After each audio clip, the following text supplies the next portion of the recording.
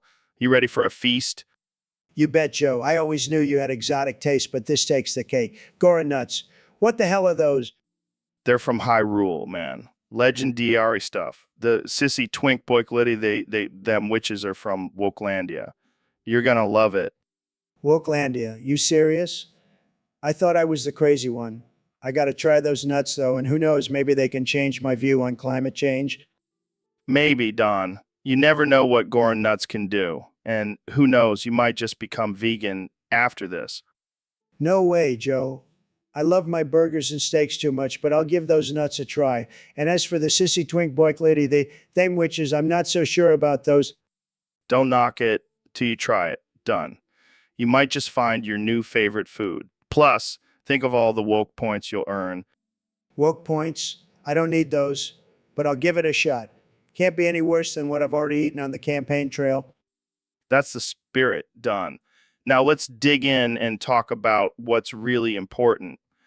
How to make America great again.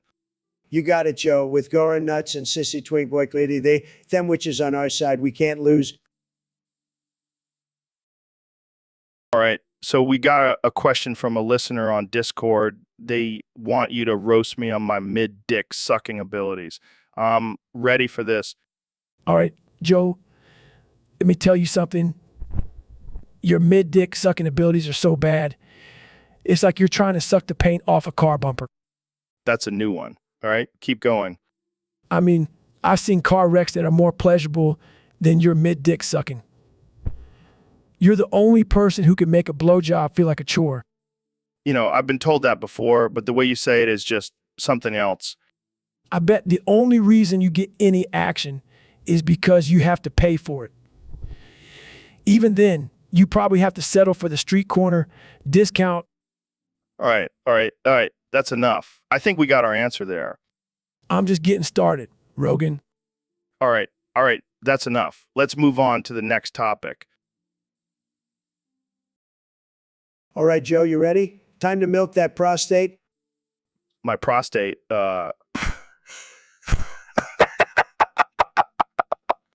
Ease up on the H, Joe. We've got a long way to go. my prostate,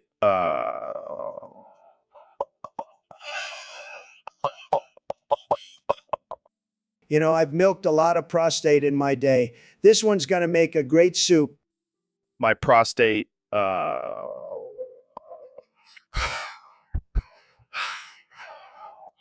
Say, do you think Putin would like a bowl of this? I bet he milks his own prostate. my prostate, All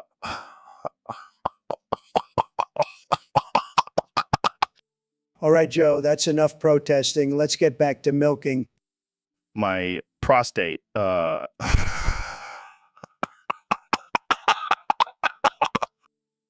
I love this job. my prostate,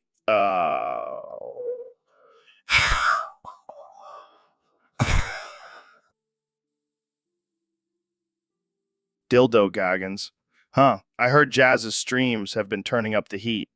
What's with the new name, Goggins? You know, I've had a lot of nicknames, but that one's new. It sounds more like something I find in your private collection, Rogan.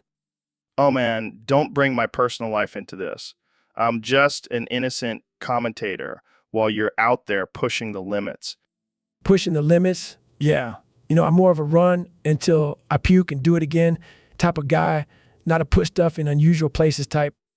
Well, it's good to have a diverse set of skills. Can't say I'm not curious, but I'll stick to my commentating and let you handle the urban endurance events.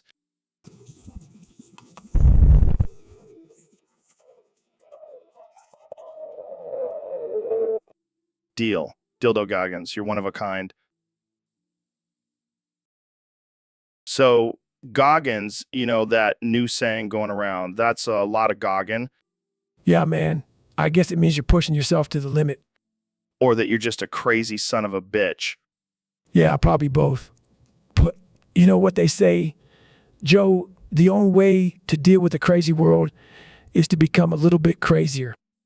I can't argue with that. But sometimes I feel like the world is just too damn crazy, even for us. Ain't that the truth? But you know what, Joe? That's just the way the cookie crumbles. The world is a tough place, and it's not looking to get any easier. You're right, Goggins. And that's why we need to keep pushing ourselves to the limit every damn day. That's right, Joe. Because when the world feels like it's too much, remember this, it's not the world that's too much. It's just that you haven't become enough. I didn't know you were a poet, Goggins. I'm not, Joe. I'm just a crazy son of a bitch who loves a good challenge. All right, Mr. Beast, our Discord user wants to know about having to curling orgasms with your homies in a non-gay way. This should be interesting. And Oh man, I'm all ears, Joe. Let's dive into this uncharted territory. first off, skydiving, the adrenaline rush when you're free falling is just insane. Totally. And how about bungee jumping? That sudden snapback, man. Or eating super spicy food, like the kind that makes you sweat and cry. Yeah, that burn is something else. I'd say watching a really good horror movie too. That fear-induced thrill is just exhilarating. Absolutely. Or what about extreme sports like cliff diving? Oh damn, that's intense. Or hell, even a roller coaster ride. Yeah, or a high stakes poker game, betting it all and then winning. That's a rush right there. No doubt. And finally doing a TED Talk. The adrenaline before and during. Oh man. Oh man. Absolutely, Mr. Beast. There you have it, folks. The top 10 ways to have toe curling orgasms with your homies in a non gay way. And remember, always keep it non sexual. All right, man, we got to talk about this. Your ass ripping habits have reached a whole new level. Joe, I can't control the power of my butt. It's a natural phenomenon like a volcano erupting. Natural phenomenon. It's like a damn category 5 hurricane down there. You're literally splitting yourself in half. Well, I guess you could say I'm a pioneer in the world of butt ripping. No one's ever achieved this level of destruction before. You're not a pioneer, Ben. You're a hazard. I don't even know how you're still alive. It's a gift and a curse, Joe. But hey, at least I'm never constipated. That's not a silver lining, man. That's a damn disaster. I guess you're right. I should probably tone it down a bit. Maybe I'll start a support group for other extreme butt rippers like Ass Blasters Anonymous. Please don't. Let's just stick to talking about politics and other topics that won't make us want to vomit. Deal.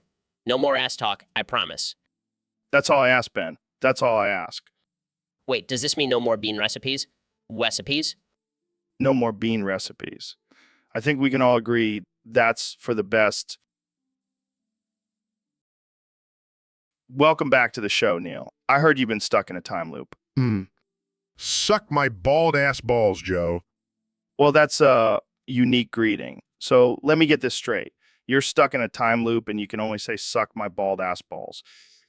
Suck my bald ass balls, Joe. I think this is the most ridiculous thing I've ever heard. But you know what, Neil? I'm just going to roll with it. Jamie, pull up an image of a bald eagle sucking its own ass. Suck my bald ass balls, Joe.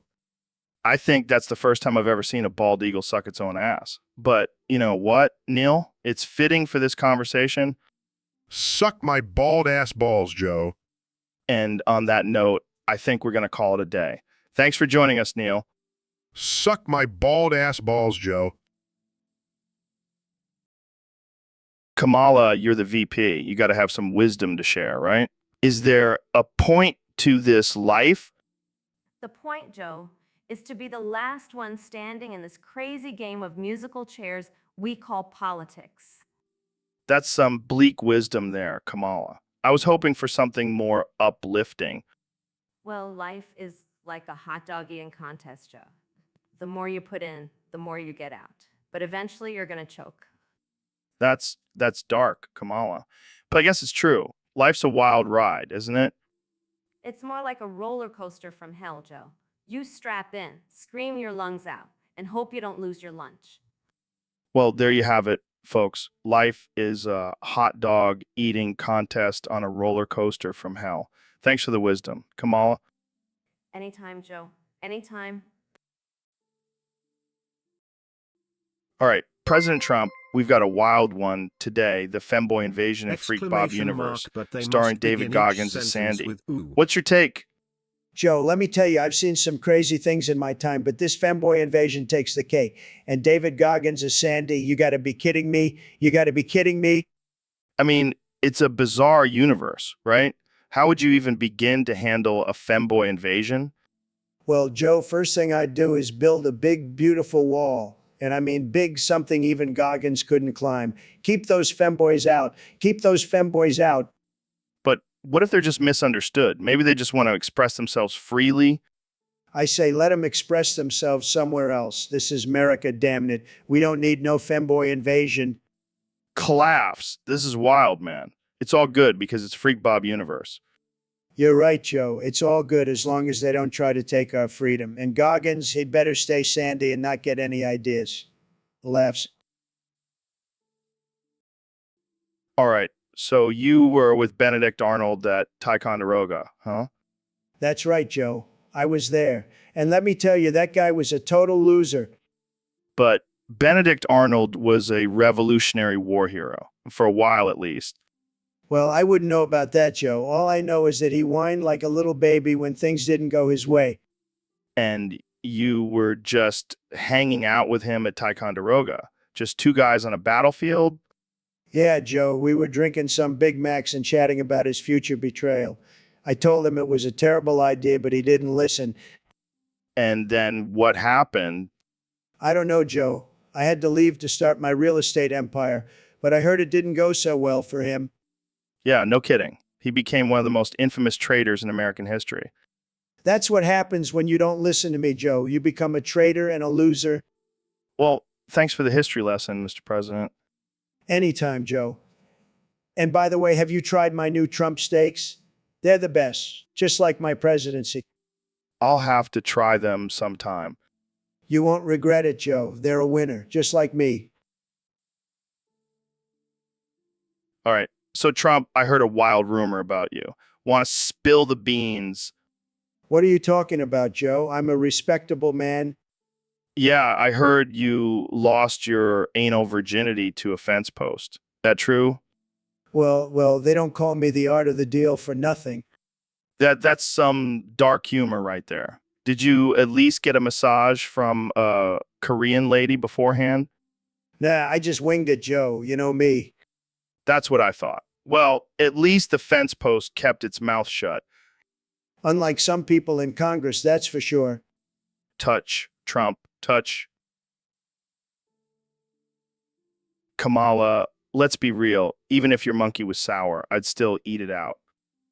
I love it when they go down south. Monkey's sour, but I'm all mouth. Boofing while they're eating. It's such a delight. It's the only way to spend my nights. Damn, Kamala, you got some serious skills. I'm a boss in the bedroom and the Oval, too. I'll make you scream, baby, just like I do. I see what you're doing, Kamala, and I'm into it. Boofing and eating, it's a perfect mix. I'll make you never want to leave this political fix.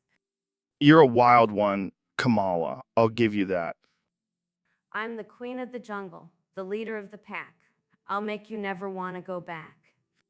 You're one of a kind, Kamala. That's for sure. Boof it, eat it. That's my motto. I'll make you forget all about your sorrows. All right, let's move on. I don't want to get too carried away.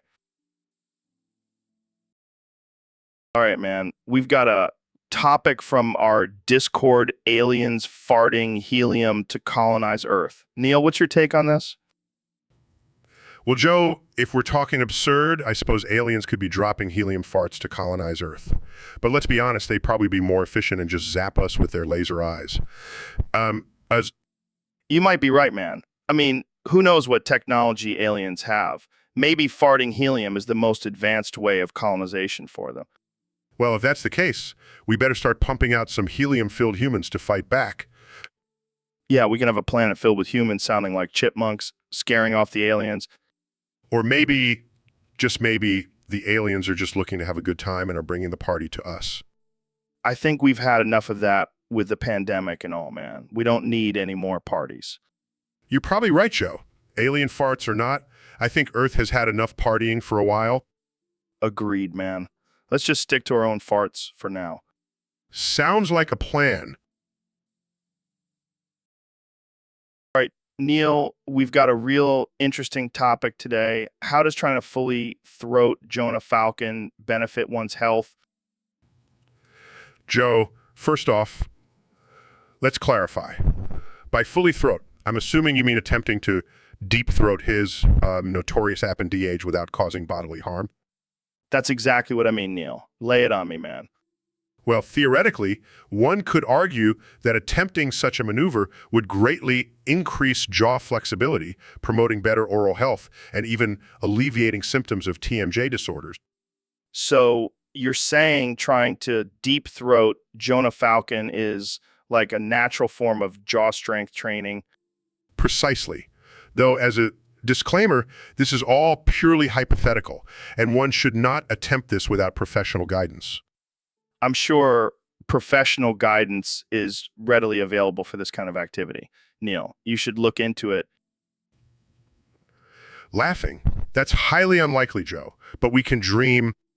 Well, there you have it, folks. Deep throating Jonah Falcon might just cure your TMJ disorder. Thanks for watching. Sure thing, Joe. Good night, everybody. Goggins, man, I've had it with you constantly trying to boof my head. It's getting ridiculous. Joe, I can't help it. Your head is like a perfect boof hole. Round, smooth, and just the right size. That's it. I'm done. No more boofing my head, Goggins. All right, all right. But just remember, it's not my fault your head is so boofable. That's not even a real word. Goggins. Well, it should be boofable. Add it to the dictionary. I don't even want to know what kind of sick mind comes up with a word like that. Probably the same kind of mind that enjoys boofing heads. I can't even look at you right now. Hey, don't blame me. Bloof.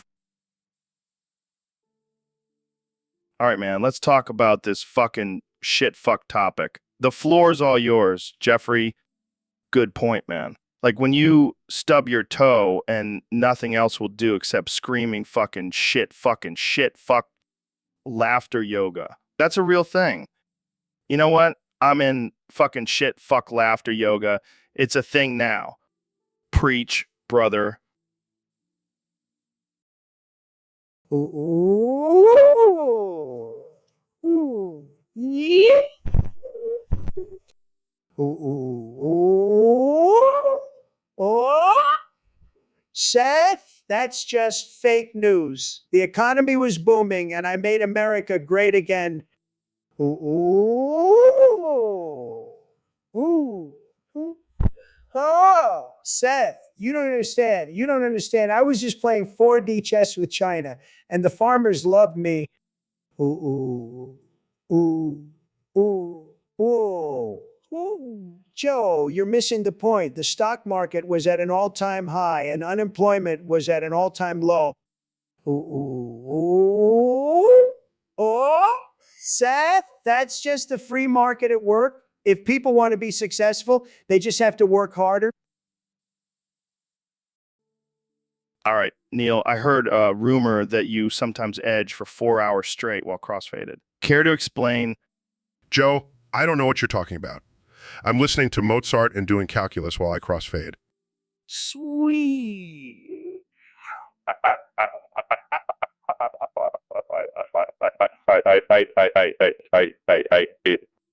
Oh, that edging. Well, Joe, sometimes you just got to appreciate the universe's beauty in all its forms. Sweet, yeah. And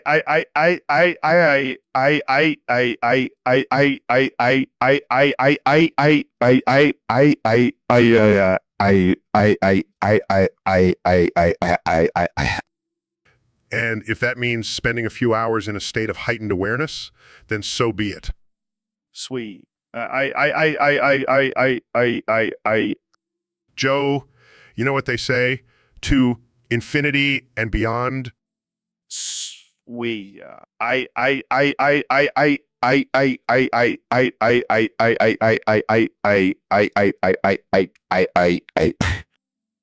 And if that means spending a few hours in a state of heightened awareness, then so be it. But seriously, Joe, let's not talk about this anymore. Let's talk about black holes instead. Sweet. That's more like it, Joe. Sweet. Anyway, as I was saying, black holes are fascinating. They are so dense that not even light can escape their gravity. It's like a one-way street to the unknown. Sweet.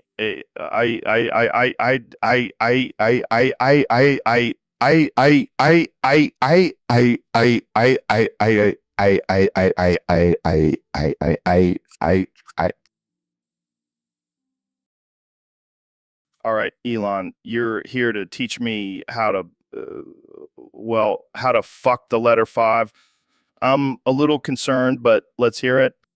All right, Joe. So you want to fuck the letter 5, huh? First, you got to understand that the 5 is a fickle mistress. But don't worry, become quite the expert. Oh, you've been fucking the 5 for a while now, have you? So please enlighten me, a wise one. Well, first things first, Joe. You got to approach the 5 with caution. It's attracted to confidence but repelled by desperation. So you're saying I've got to be confident but not too thirsty. Okay, I can dig it. Exactly. Once you got its attention, you got to approach slowly and smoothly. No sudden movements. No sudden movements. What's the best angle of attack, Elon? I need specifics, man. The best angle of attack is from above, Joe. You've got to position yourself like you're about to dive right in, if you know what I mean. All right, I think I've got this. I'm going to give it a shot. God help us all. Good luck, Joe. Just remember, slow and steady wins the race, and never forget the lube. Thanks for the tip, Elon. I'll be gentle, I promise. That's what she said. All right, so Kamala, I heard you've got some new vocabulary you want to share. Class? Yeah, Joe, I've been practicing my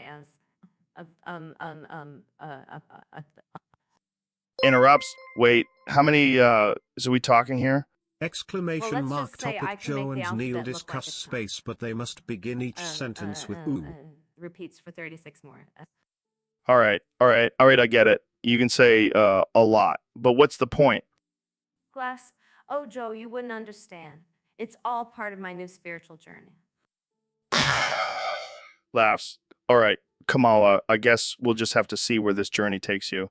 Jamie, pull up an image of Kamala's new spiritual journey. Pulls up image of Kamala saying for 40 seconds straight. Last uncontrollably. Trying to hold back laughter. All right. I think we've had enough for one day. Let's move on to the next topic. Welcome to the show, Elon. Jamie, pull up a picture of obese goth elf presenting feet. What the hell, Elon? Did you just say that? Jamie, pull up a picture of obese goth elf presenting feet. Dude, that's messed up. Stop saying that. Jamie, pull up a picture of obese goth elf presenting feet. All right, I give up. Jamie, pull up a picture of obese goth elf presenting feet. Okay, this is getting weird. Let's move on to something else. Jamie, pull up a picture of obese goth elf presenting feet. Damn it, Elon, you're stuck. I'm stuck. Jamie, pull up a picture of obese goth elf presenting feet. Fuck it. Let's just embrace the chaos. Mr. Beast, you son of a gun. What's this I hear about you trying to assassinate Trump for some Robux cards? Oh, Joe, not an assassination per se, more like a friendly challenge for my fans. With a deadly twist. you're a sick man. You know that. I can't believe you're putting a bounty on a former president's head for some virtual currency.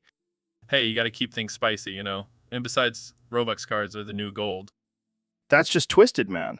What's next? A challenge to kidnap Elon Musk and win a Tesla? You know, Joe, that's not a bad idea. All right, Tyson, today's topic is a real brain teaser. Versus semen. Let's dive right in. Well, Joe, it's clear that both have their nutritional benefits, but for instance, is more of a delicacy. Absolutely. And semen is more of a mainstream thing, like a salad or something. But let's not forget about the environmental impact of eating semen, while cum is more eco-friendly. And let's not forget, cum is a natural resource that can be replenished with ease and minimal effort. Semen, on the other hand, requires farming and processing. Damn, you're making a strong case for cum, man. But what about the social implications of eating either substance? Well, you'd definitely raise a few eyebrows if you whipped out a bowl of cum at a dinner party. Semen, on the other hand, is a crowd pleaser. True that. But hey, as long as you're eating something, who cares what others think? Thanks for the perspective, man. My pleasure, Joe. Let's do this again soon. All right. Ben, you asked for it. Constitutional amendments quiz time. What's the First Amendment again? Oh, that's easy. The right to bear foam rollers in public spaces. Nope. Try again. The right to bear arms, legs, and midriffs. Not even close, man. Okay, Second Amendment. What's that one? Obvious. The right to bear oversized sunglasses indoors. Oh my God, you're really terrible at this. All right, last one. Give me the Third Amendment. The Third Amendment? Isn't that the one about the government not being allowed to quarter chocolates in your house during peacetime? What? No. Ben, that's not even close. You're hilariously bad at this. Well, Joe, I guess we can all agree that the Constitution is just a set of suggestions anyway. Okay, Ben, I think it's time to call it a day on this one. We'll pick this up again when I finally convince you the Earth is round. Never. The Earth is flat, and democracy is a hoax. So, Don, you ever see the Boof Ghost? Joe, I've seen some shit, man, but a boof ghost, what the hell's that? You know, when you boof too much, you start seeing ghosts. Some people even say they see Bigfoot. Joe, come on, man. I don't even know what boof means, and I'm pretty sure Bigfoot is just a hoax. Oh, you're killing me, Don. All right, you got me. It was just a joke.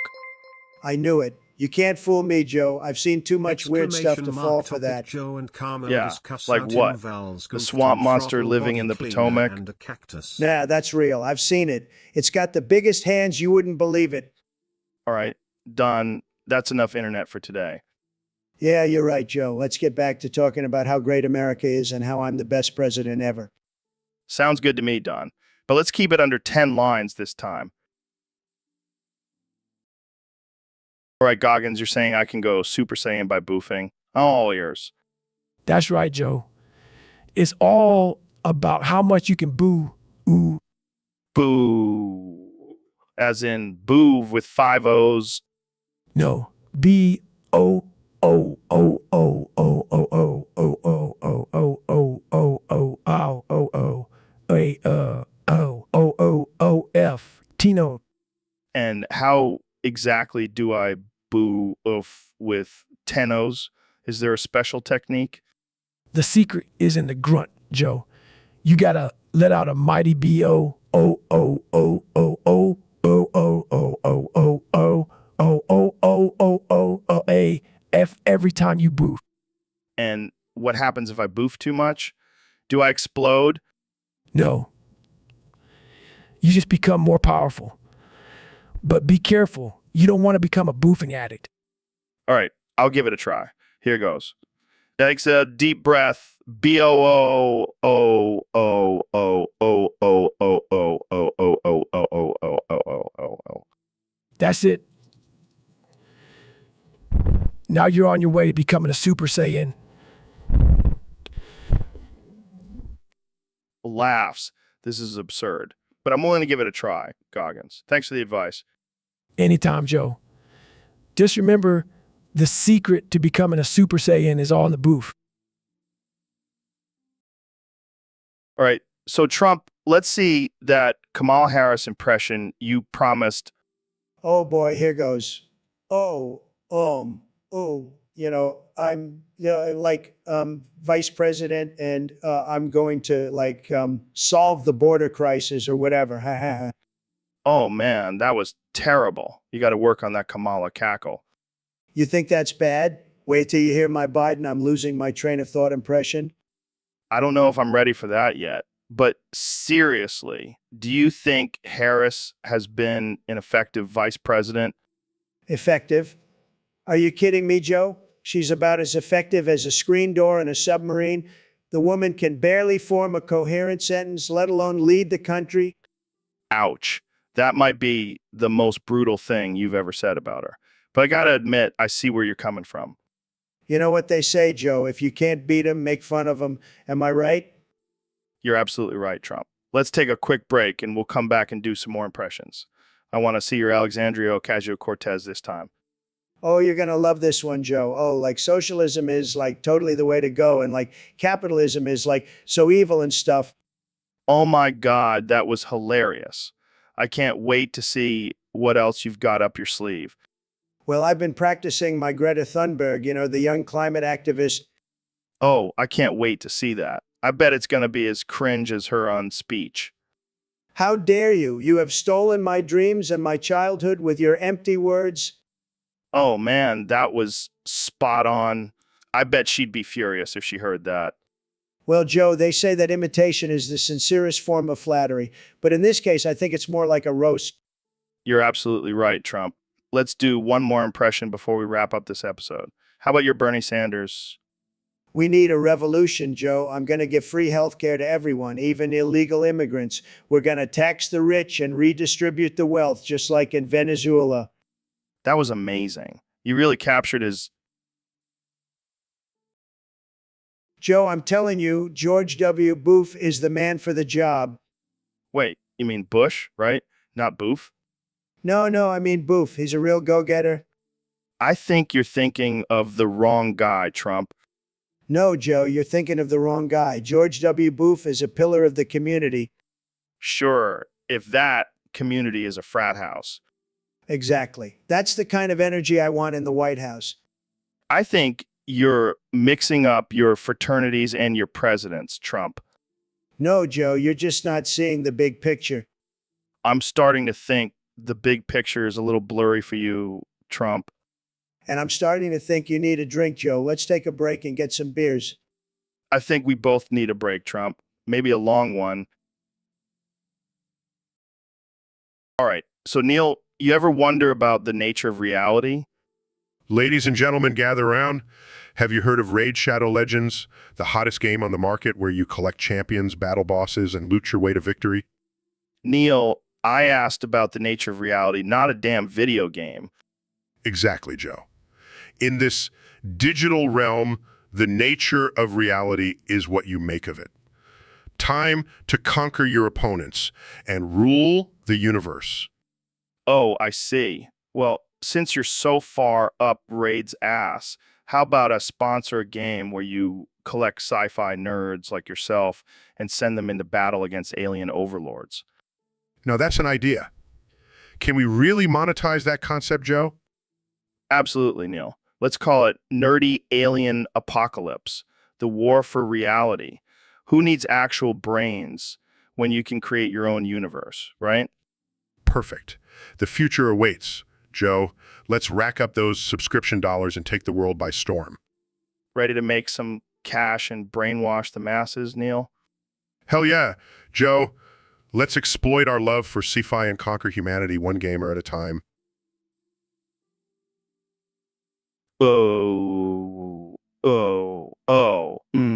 Neil, I was watching this meteor shower last night and I thought, what if we just nuked a meteor just to see what would happen? Ooh. Oh. Oh.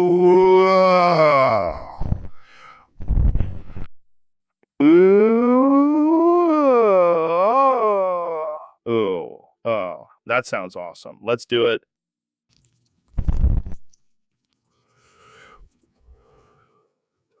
Ooh. Ooh.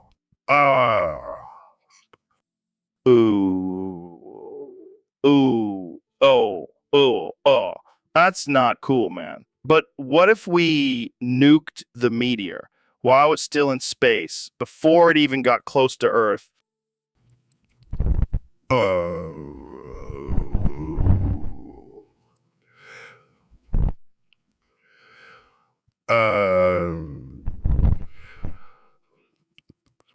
Toxic substances that would be released into the atmosphere. Ooh. Oh, yeah. Dang, Neil, you always have to put a damper on my crazy ideas. But what if we nuked it just for fun?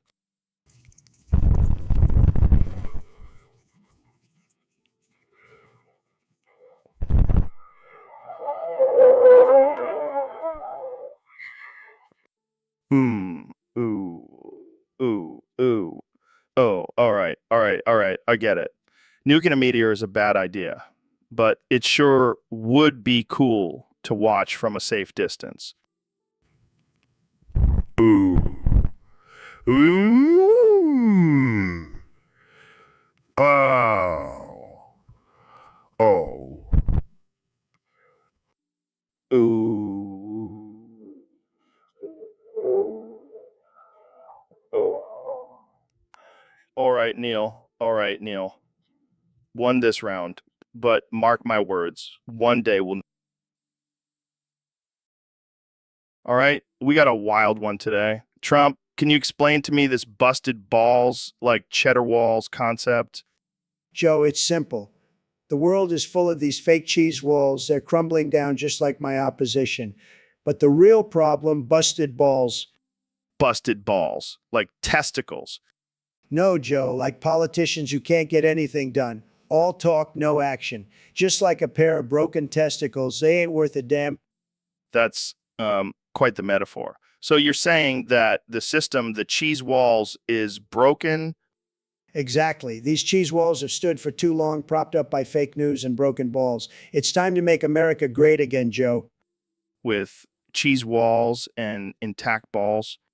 You got it, Joe. Intact balls, sharp cheddar walls. That's the American way. I'm not sure that's how it works, but all right, let's move on. All right, Mr. President, let's talk about this teabagging thing you want to do. You serious about that? Joe, my friend, let me tell you, those losers and haters in the YouTube chat, they need a good teabagging. They're like the swamp I drained, always full of crap. You know, teabagging someone in a YouTube chat isn't exactly an official presidential policy. Joe, it's not about policy, it's about sending a message. And the message I want to send is that I'm not a man to be messed with. I'm the president. I've got the biggest, most beautiful hands for teabagging. I don't know, man. I thought your hands were a little small for that. Joe, my hands are in perfect proportion to my body. They're strong, they're manly, and they're the perfect size for taking care of business. All right, let's say you do this teabagging thing. What's the end game? What's the end game? Joe, the end game is simple. I win, the haters lose. It's like beating Hillary. The more they talk, the bigger I get. It's what makes me the greatest president this country has ever seen. I don't know, Mr. President. I think there are other ways to prove your dominance. Joe, my friend, there's no other way. I'm the president and I do what I want. And that's teabagging losers and haters in the YouTube chat. Well, I guess we'll see how that goes. Thanks for coming on the show, Mr. President. Thanks for having me, Joe. Let's do it again soon. Yo, you won't believe this, but I'm gonna be on the next Lawrence album. No way, can I? That's insane. Are you going to give them a taste of that bomb beat? You know it. I'm gonna blow their minds. But that's not all. What else you got? Yeah. I shoved a microphone up my ass in one of the music videos. You're kidding, right? That's the most ridiculous thing I've ever heard. I'm serious, Joe. I did it for the art.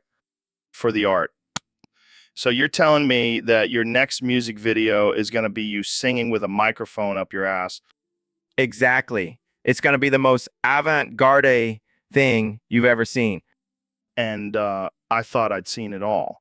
Only in 2024, my friend, only in 2024. All right, Kenny, you're telling me Dragon Ball Z is the dopamine flood of the gods, huh? It's like plunging into a nebula of badassery. Frieza, my man Frieza. I feel him in my ectoplasm. Your ectoplasm. So, you're gonna conjure Frieza's spirit with your body pillow, huh? That's some next level shamanic shit. Kenny, Exactly, man. Exactly. Then I'm going to douse that shrimp lord in the finest, most viscous lube humanity has to offer. Like, so hype, man. and this is gonna help you connect with the new season of DBZ. I love it, man. It's like a spiritual journey smeared with lube. Yeah, man. Yeah. Yeah. Ow. Yeah. Aga, gaga, gaga, gaga, gaga. That's the soundtrack to this spiritual lube fest. Oh boy. Talk about bringing a whole new meaning to over 9,000. Right, man? Right? It's like being sucked into the Kamehameha of the abyss. Well, your ideas are as wild as ever, Kenny. I never know what's coming next with you. I mean, no one should, Joe. It's all about the flow, the energy, and the lube. All right, man. I'll be waiting with popcorn for this new world you're about to create. You're insane, Yeezy, but that's why we love ya. All right, welcome to the Joe Rogan Experience, where we discuss the interneurotic warfare between my ego and your IQ, Neil. Well, Joe, at least your ego is big enough to hold all the hot air coming out of your mouth. Speaking of hot air, have you ever tried DMT blown into your ass? I hear it's a whole new level of tripping balls. Only if that trip includes a crash course in quantum physics, Joe. Quantum physics. That's just a fancy way of saying we still don't know what the fuck is going on. Well, you'd know it's not just a fancy way of saying that if you actually absorbed anything I said. The only thing I'm absorbing is the smell of your bullshit, Neil. And absorbing the sound of your idiocy, Joe. Well, at least we found common ground in mutual annoyance.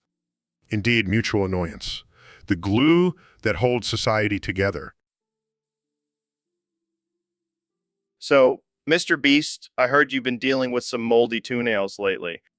Joe, I wouldn't call it dealing with per se, more like keeping them for the apocalypse. The apocalypse? You planning on starting World War with some fungi? Nah, man. I'm thinking more along the lines of a weapon of mass distraction. You mean like a stink bomb? Exactly. And I've been practicing my flicking technique just in case. Your flicking technique? Are we talking Olympic levels of toe flicking now? Absolutely. I've been training every day just in case we need to clear a room or two. Well, you've officially taken gross to a whole new level, Mr. Beast. It's a gift, man. A gift. All right, Joe, watch this. In a sleepy voice, well, folks, I'm Joe Biden, and I don't always remember where I am, but I'm always ready to lead.